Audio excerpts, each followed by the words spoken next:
कहानी है रामपुर गांव की, जहां के मर्द महिलाओं को हमेशा नीचा दिखाने की कोशिश में रहते।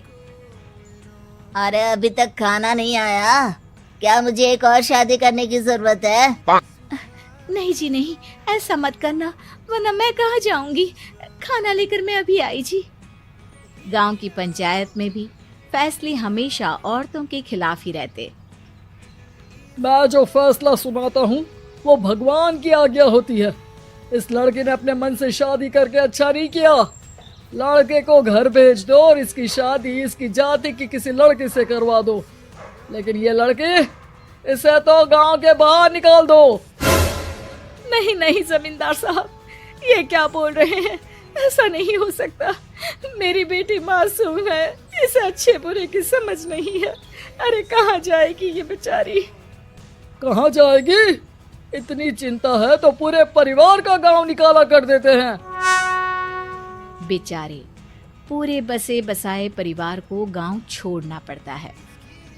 चाहे जो हो, अगर बेटियों को कंट्रोल नहीं कर सकते तो गांव में रहने का कोई मतलब नहीं है। यहाँ औरतों को दब कर रहना होगा।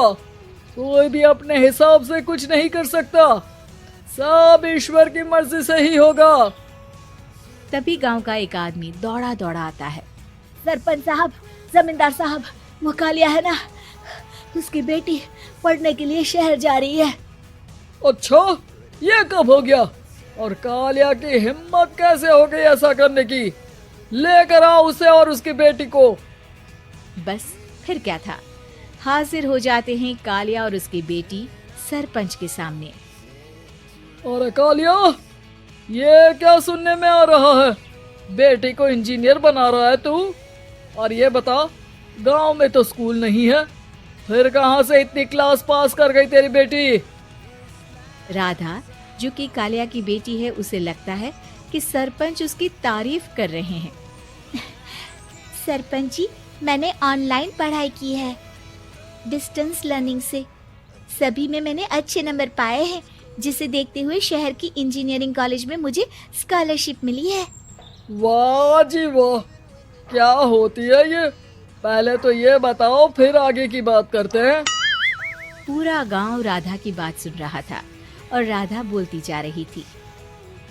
तो ऐसे मैं फ्री में एक अच्छी शिक्षा लेकर गांव में जो कुछ परेशानियां हैं, जैसे बिजली, पानी और इंटरनेट जैसी समस्याओं के लिए काम करूंगी। मैं गांव को शहर से जोड़ने के लिए पुल का निर्माण करवाने का प्रस्ताव रखूंगी। मुझे पूरी उम्मीद है कि जल्द ही हमारा गांव भी तरक्की की राह पर चल पड़ेगा। राधा की बात सुनकर सारे गांव वाले ताली बजाने लगते हैं। सरपंच को समझ नहीं आता कि वो क्या करे। चुप रह नादान लड़की, गांव के खिलाफ जाने के लिए तुझे गांव से बेदखल कर दिया जाएगा, वो भी पूरे परिवार के साथ। और हाँ, अगर ठीक से गांव में रहना चाहती है तो ये पढ़ाई लिखाई छोड़ दे। हम तेरे लिए गांव का कोई होनहार लड़का देखेंगे। तभी गांव का एक आदमी बोल पड़ता है।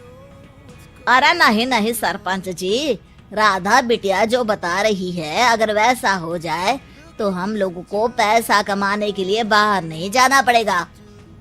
हाँ जी, और ना ही कोसों दूर पानी के लिए भटकना पड़ेगा। हमारे बच्चे भी अच्छी पढ़ाई कर सकेंगे और आगे बढ़ेंगे, ना कि हमारी तरह खेती करते बैठेंगे। क्यों गांव वालों, राधा बिटिया का साथ देना चाहिए ना। सरपंच देखता है कि गांव राधा के साथ है तो वो चुप हो जाता है। वो घर आकर अपने सलाहकार से बात करता है, जो बहुत ही चालाक किस्म का इंसान होता है। अरे सरपंच साहब, आपको बहुत ही होशियारी से काम लेना पड़ेगा। एक बार गांव तरक्की कर गया, यहाँ के बालक पढ़ लिए तो कोई ना पूछेगा आपको। और फिर ये जो बेटा और बेटी है ना आपके, इनको भी आम लोगों की तरह ही जीवन जीना होगा। हाँ, लेकिन करे तो क्या करे? वो ना आप मुझ पर छोड़ दीजिए, बस मैं जैसा बोलूं करते जाइए। अगले रोज सुबह जब गांव वाले सोकर उठते हैं तो राधा के घर के बाहर और साथ ही वो लोग जिन्होंने राधा का सपोर्ट किया था, उनके घर के आगे लाल रंग से कल आऊंगी लिखा होता है। कल आऊंगी, ये क्या होता है? अरे यह तो खून से लिखा है, लगता है कोई भूत प्रेत या चुड़ैल का साया है।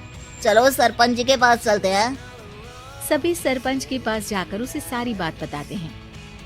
अरे ये तो बड़ी मुश्किल की बात है। चलो मैं एक बाबा को जानता हूँ, उन्हें बुला लेता हूँ। सरपंच बाबा को लेकर गांव के घर के बाहर जाता है। ओहो, तो ये वो चुड़ैल है जो उन लोगों को निशाना बनाते हैं जो गांव को बदलने का सपना देखते हैं। वो गांव को ऐसे ही संपन्न देखना चाहती है, वो नहीं चाहती कि कोई बाहरी यहाँ का कायाकल्प करे। क्या तुम लोगों में से किसी ने गांव को बदलने की सोच रखी है? तभी राधा की माँ रोते रोते आती है। मेरी राधा घर से गायब हो गई है। अरे कोई तो बचाओ, मेरी बच्ची कहाँ गई?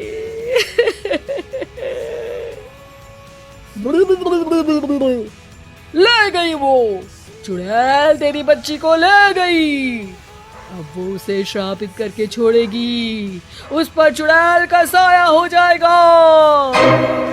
तभी बुरी सी हालत में राधा भी वहाँ आ जाती है।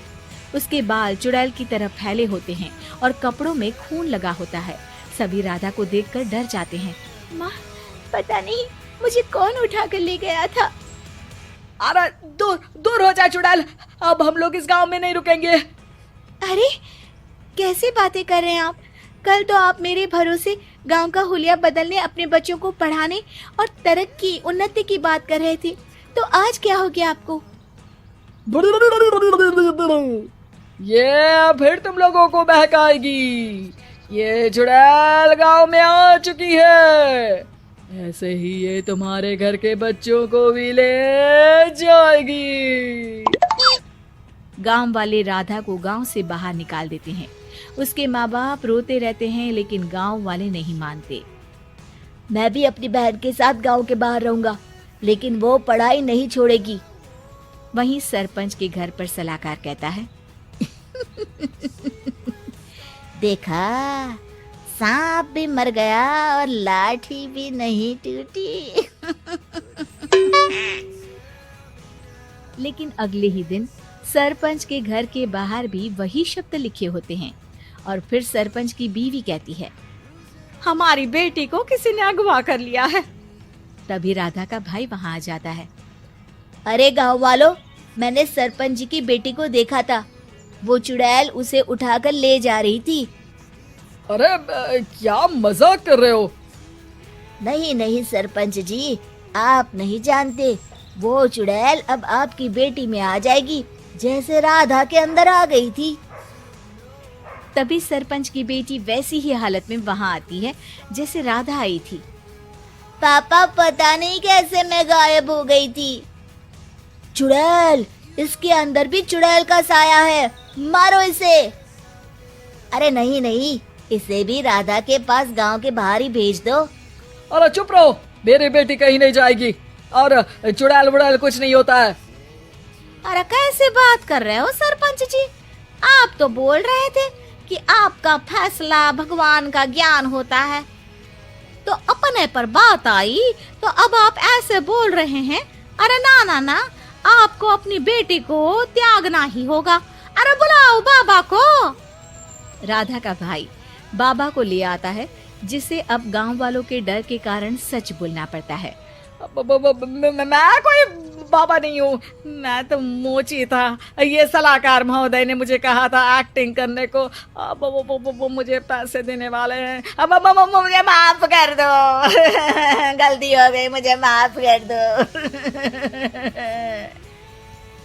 तभी वहाँ राधा आ जाती है। देखा सरपंच जी, जब गांव के बच्चे साक्षर होंगे तो आप जैसे लोगों की चालाकी नहीं चलेगी।